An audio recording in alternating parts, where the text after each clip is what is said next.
ದೃಷ್ಟಿಯಿಂದ ಒಂದು ರೋಚಕ ಕಥೆ ಇದೆ. ತ್ರಿಲೋಕದ ಮಾನ ರಕ್ಷಣೆ ಹಾಗೂ ಜ್ಞಾನ ದೀಕ್ಷೆಗಾಗಿ ಹುಟ್ಟಿಕೊಂಡ ಸಮುದಾಯ ಇದಾಗಿದೆ. ನಾವಿವತ್ತು ಬಟ್ಟೆ ಧರಿಸ್ತೇವೆ ಅಂದ್ರೆ ಅದಕ್ಕೆ ಈ ಸಮುದಾಯವೇ ಕಾರಣ. ಮನುಷ್ಯರು ಮಾತ್ರವಲ್ಲ, ದೇವಾನು ದೇವತೆಯರಿಗೆ ವಸ್ತ್ರ ನೇಯ್ದು ಕೊಟ್ಟ ಸಮುದಾಯ ಇದಾಗಿದೆ. ಸದ್ಯ ನಾನು ಯಾವ ಸಮುದಾಯದ ಬಗ್ಗೆ ಮಾತನಾಡ್ತಿದ್ದೇನೆ ಅಂತ ನಿಮ್ಗೆ ಗೊತ್ತಾಗಿರ್ಬೇಕಲ್ವಾ? ಹೌದು, ನಾನಿವತ್ತು ದೇವಾಂಗ ಸಮುದಾಯದ ಬಗ್ಗೆ ತಿಳಿಸ್ಕೊಡ್ತೀನಿ. ಅದಕ್ಕೂ ಮುನ್ನ ನೀವಿನ್ನು ನಮ್ಮ ಚಾನೆಲ್ಗೆ ಸಬ್ಸ್ಕ್ರೈಬ್ ಆಗಿಲ್ಲ ಅಂದ್ರೆ ಸಬ್ಸ್ಕ್ರೈಬ್ ಆಗಿ, ಈ ವಿಡಿಯೋ ನಿಮ್ಗೆ ಇಷ್ಟ ಆದ್ರೆ ಲೈಕ್ ಮಾಡಿ ಹಾಗೂ ಶೇರ್ ಮಾಡಿ. ಜಗತ್ತಿನಲ್ಲೇ ಅತ್ಯಂತ ಪ್ರಾಚೀನ ಧರ್ಮಗಳಲ್ಲಿ ಹಿಂದೂ ಧರ್ಮ ಕೂಡ ಒಂದಾಗಿದೆ. ಇದರಲ್ಲಿ ದೇವಾಂಗ ಜಾತಿ ಕೂಡ ತನ್ನದೇ ಆದ ಪ್ರಾತಿನಿಧ್ಯವನ್ನ ಹೊಂದಿದೆ. ಇವರನ್ನ ದೇವ ಬ್ರಾಹ್ಮಣರು ಅಂದ್ರೆ ಪ್ರಾಕೃತ ಬ್ರಾಹ್ಮಣರು ಅಥವಾ ಹುಟ್ಟಿನಿಂದಲೇ ಬ್ರಾಹ್ಮಣರು ಅಂತ ಕರೀತಾರೆ.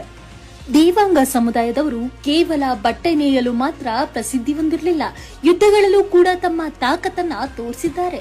ಇದಕ್ಕೆ ಸಾಕ್ಷಿ ಎಂಬಂತೆ